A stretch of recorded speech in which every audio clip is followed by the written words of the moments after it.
Ikuti semua sejak awal, namun boleh kami sampaikan sebagai berikut. Jabatan Sekretaris Mahkamah Agung RI resmi dijabat oleh AH pada 20 Desember 2020, di mana dengan jabatan tersebut HH memiliki tentu potensi sangat penting, memiliki pengaruh yang besar di lingkungan Mahkamah Agung Republik Indonesia. Bermula dari adanya pelaporan pidana dan gugatan perdata di internal kepengurusan koperasi simpan pinjam ID yang diajukan oleh saudara HT selaku Debitur Koperasi Simpan Pinjam ID ke Pengadilan Negeri Semarang. Agar proses hukum selalu dapat dipantau dan kawal, maka HT menunjuk pengacara TYP sebagai salah satu kuasa hukumnya untuk menyelesaikan permasalahan tersebut. Khusus terkait perkara pidana, HT yang merasa belum puas atas putusan tingkat Pengadilan Negeri Semarang yang membebaskan terdakwa BGS. Selanjutnya HT memerintahkan TYP untuk turut mengawal proses upaya hukum di tingkat kasasi yang diajukan oleh jaksa ke Mahkamah Agung Republik Indonesia. Dalam proses kasasi ini, HTT yang telah mengenal baik tersangka DTY kemudian aktif berkomunikasi untuk memastikan bahwa TYP selalu mengawal proses kasasinya di Mahkamah Agung. Selain itu, ada kesepakatan antara HT dan DTY yang berikutnya DTY juga akan turut mengawal proses kasasi dengan adanya pemberian fee memakai sebutan suntikan dana. Dari beberapa komunikasi antara HT dan TYP, terdapat beberapa agenda skenario agar kasasi jaksa dikabulkan dengan menggunakan istilah pengurusan perkara melalui jalur atas dan jalur bawah. Yang dipahami dan disepakati keduanya berupa penyerahan sejumlah uang ke beberapa pihak yang memiliki pengaruh di Mahkamah Agung. Yang satu diantaranya adalah HH selaku Sekretaris Mahkamah Agung.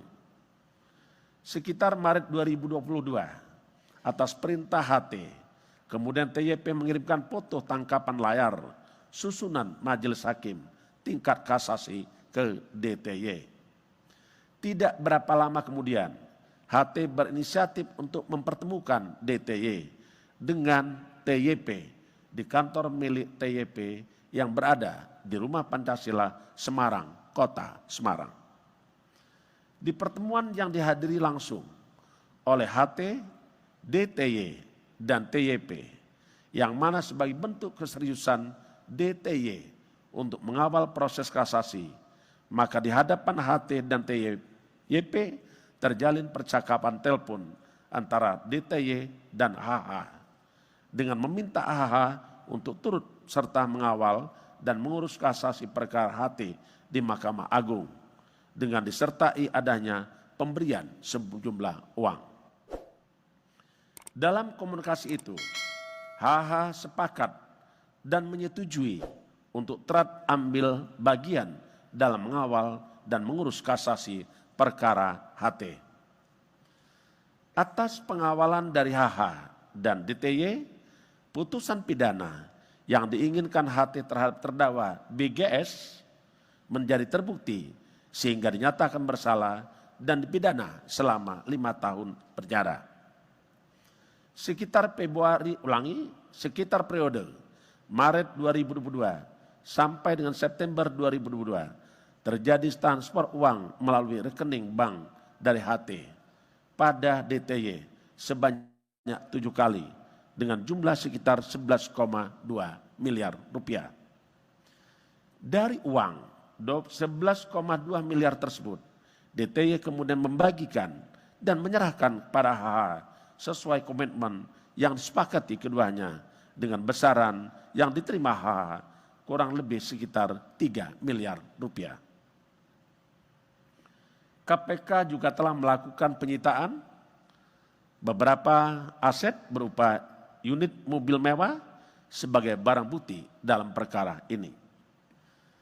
Tersangka HH disangkakan melanggar pasal 12 huruf A atau pasal 12 huruf B dan atau pasal 11 Undang-Undang Nomor 31 Tahun 99 tentang pemberantasan tindak pidana korupsi, sebagaimana telah diubah dengan Undang-Undang Nomor 20 Tahun 2001 tentang perubahan atas Undang-Undang 31 Tahun 1999 tentang pemberantasan tindak pidana korupsi.